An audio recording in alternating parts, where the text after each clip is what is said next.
تم ہی مخلص، تم توبہ ہی نہیں کرنے چاہتے. یا قوم استغفروا ربکم انہ کان غفارا یرسل السماء علیکم مدرارا. توبہ کرنے سے بارشیں کھل جاتی ہیں. میں یہ نہیں کہہ رہا کہ گناہ گاروں پہ بارشیں نہیں برستی، تو سب پہ اللہ کی نعمت تو سب کو ملتی ہے، لیکن بعض مرتبہ ایسا ہوتا ہے کہ گناہوں کی وجہ سے بارش رکتی ہے. تو اس کا حل کیا ہوتا ہے؟ گناہوں سے توبہ. وہ توبہ کہاں ہوتی ہے آج کل؟ قرآن میں اللہ تعالیٰ فرماتا ہے کہ ظہر الفساد فی البر والبحر بما کسبت ایدی الناس، کہ لوگوں کے گناہ اس قابل ہیں کہ ہمیشہ کے لیے بارشیں روک لی جائیں. قرآن کا مفہوم بیان کر رہا ہوں. لیکن اللہ کو جانوروں کا خیال ہوتا ہے، بہت سارے لوگوں کا خیال ہوتا ہے، اللہ برساتا رہتا ہے بارشوں کو. کبھی اپنی کرامت ظاہر کرنے کے لیے، گناہوں سے توبہ کروانے کے لیے روک لیتا ہے، تاکہ یہ ویسے توبہ نہیں کرتے تو بارش برسوانے کے لیے توبہ کر لیں. لیکن ہم ماشاءاللہ اتنے ڈھیٹ لوگ ہیں کہ ہم 27ویں رات کو بھی جو توبہ کر رہے ہوتے ہیں نا، مگرمچھ کے آنسو رو رہے ہوتے ہیں، مگرمچھ کے آنسو رو رہے ہوتے ہیں. تو میرے بھائی، جہاں بزرگ ہوتے ہیں کرامتیں بھی بولو ہوتی ہیں. ہاں، دعائیں بھی قبول ہوتی ہیں. ایسی ایسی دعائیں اللہ قبول کرتا ہے جو اسباب کی دنیا میں لگتا ہے یہ کام ہو ہی نہیں سکتا، اور ہو جاتا ہے. ہاں، یہ ضرور ہے کہ کرامت کا باب، یعنی کرامت آپ نے جب کسی بزرگ کی مان لی یا یہ مان لیا کہ کرامت واقع ہو سکتی ہے، تو اس کا یہ مطلب نہیں کہ اب جو بھی اٹھا کے جو بھی پھینکتا رہے آپ لپیٹتے رہے بیٹھے. کوئی بھی کچھ بھی بولتے ہیں، میرے ساتھ یہ ہوا، آپ نے کہا بالکل یہ ہوا ہوگا آپ کے ساتھ، میں ہمارے بزرگ کے ساتھ یہ ہوا. بھائی ذریعہ کیا ہے؟ مستند ذریعہ ہو، اور جس کا واقعہ بیان کیا جا رہا ہے وہ بھی توحید پرست ہو اور اتباع سنت، متبع سنت ہو، وہ سنت کو فالو کرتا ہو تو مانا جائے گا. اگر ذریعہ ہی مستند نہیں ہے، جو بیان کرنے والا وہ انٹرنیشنل پھینکو ہے، وہ مشہور ہے کہ یہ پھینکتا رہتا ہے، اس کا کام ہی یہی ہے، یا جس کی کرامت بیان کی جا رہی ہے وہ بزرگ ہی نہیں ہے، پھر ہم نہیں مانیں گے اس. ایسے تو کچھ بھی بیٹھ کے لاتے رہو مارکیٹ میں اور لوگ لپیٹتے رہے بیٹھ. میں نے بتایا تھا نا، ایک صاحب پروفیسر صاحب تھے، وہ آتے تھے ہمارے اسکول میں، وہ آتے ہی اپنی تعریفیں شروع کرتے تھے. اتنی تعریفیں کرتے ہم بیزار ہو گئے. ہم نے کہا اتنا نیک کوئی انسان ہو نہیں سکتا. تو پھر بچے شرارتی ہوتے ہیں. بچے کیا کرتے ہیں، وہ ٹیچر کے نا وہ یوں بیٹھ کے نا یوں ایک بچے کو میں نے دیکھا وہ یوں کر رہا ہے. میں نے کہا کیا کر رہا ہے؟ یہ پھینک رہے ہیں، میں مانجا لپیٹ رہا ہوں. پتنگ کا مانجا نہیں ہوتا.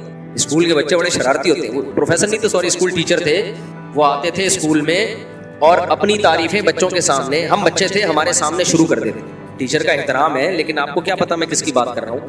لیکن وہ ڈیلی نا، میں ایسا ہوں، میں ویسا، میں اتنا قابل. وہ اپنی قابلیت، وہ تھے بھی قابل ٹیچر تھے واقعی. وہ تھے کیمسٹری کے ٹیچر تھے، بہت قابل تھے. اب کسی کو نہیں پتا چلے گا کس کی بات ہو رہی ہے. اللہ اگر وہ دنیا سے جا چکے ہیں، اللہ مغفرت فرمائے. زندہ ہیں تو اللہ ان کی عمر میں برکت عطا فرمائے. تو وہ آ کے کیا کرتے تھے، میں اتنا قابل ہر وقت. پہلے دن تو ہم نے کہا ماشاءاللہ سبحان اللہ، پہنچے ہوئے ٹیچر ہمارے تھے، واقعی قابل تھے وہ، ایسا نہیں کہ. اگلے دن آئے پھر میں ایسا. ہم نے کہا یقیناً اللہ نے نوازا ہے بھائی. تیسرے دن آئے پھر میں روزانہ ہی ان کا 15 سے 20 منٹ اپنی تعریفوں میں چلتا تھا. تو ایک دن میں نے ایک طالب علم کو دیکھا، اسٹوڈنٹ کو دیکھا، وہ ڈیسک میں نا وہ یوں کر رہے ہیں. میں نے کہا اس کو پتہ نہیں کیا ہو گیا، یہ کوئی بیماری ہو گئی ہے. میں نے کہا کیا کر رہے ہو؟ کہہ رہے وہ پتنگ کا مانجا جو ہے نا، پتنگ کا مانجا ایسے لپیٹتے ہیں. میں نے کہا یہ کیا کر رہے ہو؟ کہہ رہے ہیں یہ پھینک رہے ہیں. میں کیا کر رہا ہوں؟ لپیٹ رہا ہوں. کہ یار ٹیچر کا ایسا نہیں کرتے میرے بھائی. تو کہہ رہے ٹیچر کو بھی تو دیکھو یار، پھینکے جا رہے. بس کرو بھائی، اتنا نیک کوئی نہیں ہوتا. وہ کچھ نہ مجھے لگتا ہے بیچارے وہ نفسیاتی سے ہو گئے تھے، کیونکہ بعض دفعہ انسان میں کوئی کوالٹی ہوتی ہے تو لوگ اس کی تعریفیں کرتے ہیں، تو اس کے دماغ میں پھر وہ ایک چیز انسٹال ہو جاتی ہے. تو وہ پھر وہ اس کو لگتا ہے کہ میں بہت ہی زیادہ کچھ نیک بھائی ہے. بس ٹھیک ہے، لوگ کہیں کہ آپ نیک ہیں، آپ خود نہ بتائیں. ہم نے اپنی دادی کی جو کوالٹیز بیان کی، ہماری دادی نہیں کہتی تھی میرے اندر یہ کوالٹی ہے، ہم کہہ رہے ہیں کہ ان کے اندر یہ کوالٹی ہے. تو پہلے زمانے میں دادیاں بھی ہوتی تھیں یار. اب تو شادیاں عورتوں کی اتنی دیر سے ہو رہی ہیں، دادی نانی بننے سے پہلے ہی فوت ہو جاتی ہیں. بتاؤ 40 سال میں کسی خاتون کی شادی ہو، وہ دادی بنے گی؟ ایک تو پہلا بچہ امکان، جتنا عورت کی لیٹ شادی ہوگی نا، بچہ پیدا ہونے کا امکان اتنا ہی کم ہو جاتا ہے. تو بانجھ پنا بڑھ جاتا ہے.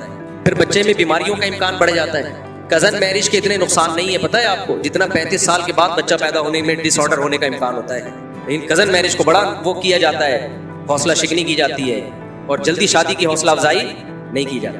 بریسٹ کینسر کا چانس بڑھ جاتا ہے دیر سے شادی ہونے میں. خیر، تو اب دادیاں بننا ہی ختم. مارکیٹ سے دادیاں کیا ہو رہی ہیں؟ شارٹ. اپنی شادی اتنی دیر سے ہوئی ہے، پھر بچہ کب پیدا ہوگا، وہ کم وقت بڑا کب ہوگا، بڑا بھی نہیں ہو رہا ہوتا وہ. پھر وہ ایک آدمی کی چھوٹے قد کی خاتون سے شادی ہوئی، بچے اتنے نا، خرچہ پورا ہو رہا ہے، کھلائی پہ بچے بڑے نہیں ہو رہے. تو اس کی بیوی بچوں کو کھانا کھلا رہی ہے، جلدی کھاؤ بڑے ہو جاؤ گے. وہ کہتا ہے یہ بڑے نہیں ہوں گے، کیونکہ اس کو تکلیف ہی ہو رہی تھی، اتنا میرا پیسہ خرچ ہو رہا ہے. اب اماں کا قد چونکہ چھوٹا تھا، لہذا بچے کیا ہو رہے تھے، تو جل کے کہتا ہے یہ بڑے نہیں ہوں گے، ان کے ساتھ کے پودے لایا تھا وہ بڑے ہو گئے، یہ کہہ رہے یہ اور چھوٹے ہو گئے. تو جس کا پیسہ خرچ ہو رہا ہو نا اس کا خون پسینہ جلتا ہے کہ بڑے کیوں نہیں ہو رہے. تو ایک تو نکاح اتنی دیر سے ہو رہا ہے, پھر وہ نانا دادا کب بنیں گے, دادی نانی کب بنیں گے, سارے پریوار کی ایسی کی تیسی. ہم نے اپنی دادی کی محبت دیکھی ہے, نانا نانی کی محبت دیکھی ہے, اس لیے ہمیں دادا دادی نانا نانی کی قدر ہے. اور ہم بھی چاہتے ہیں کہ جوانی میں نانا دادا بن جائے. نانا تو بن گیا ہوں الحمدللہ, دادا نہیں بن سکا, بہت معذرت چاہتا ہوں آپ لوگوں سے. اتنی باتیں کر رہا ہوں اور اس سال میرے بیٹے لیٹ پیدا ہوئے نا, بچیاں پہلے, تو وہ نانا بن گیا. دعا کرو, کوشش میں تو ہوں. کل میں کوئی رینٹ پہ گھر دیکھنے گیا تو کسی نے مجھے 500 گز کا گھر دکھا دیا, بہت بڑا, ایک فیملی کو رکھنا تھا. تو میں نے کہا یہ تو بہت بڑا گھر ہے. کہہ رہے نہیں آپ کے تو اتنی بڑی فیملی. میں نے کہا وہ ساری فیملی ایک ساتھ تھوڑی رہتی ہیں.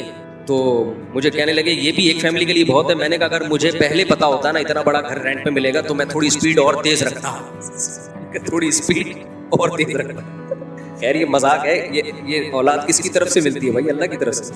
آسٹریلیا میں بچہ پیدا کرنے پر نا الاؤنس ملتا تھا, تو پاکستانیوں نے کیا کیا, وہاں جا کے روزگار ہی یہی بنا لیا کہ بچے ہی پیدا کرتے رہو اور پیسے ملتے رہیں گے. ناروے میں آج سے 2-2.5 سال پہلے ایک بچہ پیدا کرنے پر جو پیسے ملتے ہیں وہ پاکستانی حساب سے 20 لاکھ روپے تھے. اب کا مجھے نہیں پتا کیونکہ وہ تو گروتھ ریشو ہی ختم ہو رہے ہیں ان قوموں کا, نسلیں ہی بڑھ رہی ہیں. تو آسٹریلیا میں بھی ایسا ہی تھا, 20 لاکھ تو نہیں, کچھ کم ملتے ہوں گے, 12 ڈالر ملتے تھے. تو اب وہ پاکستانیوں نے اس سے اتنا فائدہ اٹھایا کہ کوئی کام ہی نہیں کر رہے, صرف میری کیسٹیں لگی ہوئی ہیں, بیان لگے ہوئے ہیں اور اسپیڈ بچے ہی بچے. تو وہاں کی گورنمنٹ نے یہ سہولت ہی ختم کر دی. تو میں جب آسٹریلیا میرا پہلا سفر ہوا, میں نے کہا